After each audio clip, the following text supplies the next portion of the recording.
स्वागत है दोस्तों छत्तीसगढ़ न्यूज में। तो इस समय की बड़ी खबर सामने आई है। होटल में बर्तन धोने वाला खेती से बना करोड़पति। पुरखों की 6 एकड़ जमीन पर शुरू की खेती। आज 80 एकड़ के मालिक बंगले में रहते हैं। छत्तीसगढ़ के सुखराम वर्मा चौथी पास हैं।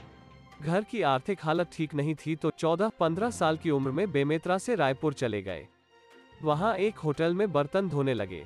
महीनों काम किया लेकिन होटल वाले ने रुपए नहीं दिए। फिर पिता उन्हें लेकर कोहड़िया गांव लौट आए। कुछ समय बिजली विभाग में मजदूरी की लेकिन मन नहीं लगा। इसके बाद खेती की ओर रुख किया।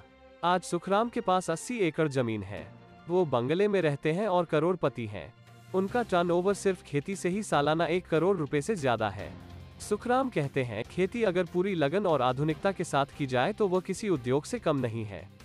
आदमी करोड़पति बन सकता है। उन्होंने पुरखों की 6 एकड़ जमीन पर खेती शुरू की और आज यहाँ तक पहुँचे हैं।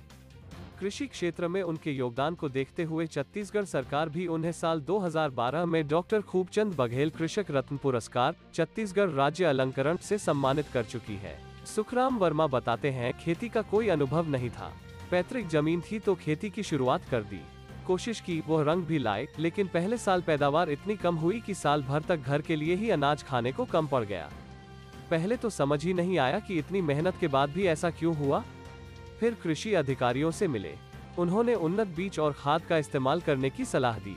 उनके बताए अनुसार खेती करने से इतनी पैदावार हुई कि आमदनी होने लगी। सुखराम कहते हैं कि एक बार आमदनी शुरू हुई तो हौसला बढ़ा। इसके बाद कभी पीछे मुड़कर नहीं देखा। अपने यहाँ केला, पपीता, सब्जी व धान की पैदावार करते हैं। उन्नत खेती करके इतनी आमदनी कमाई कि आसपास की जमीन भी खरीदने लगे। अब वो दूसरे किसानों को भी खुद से खेती करने की सलाह देते हैं।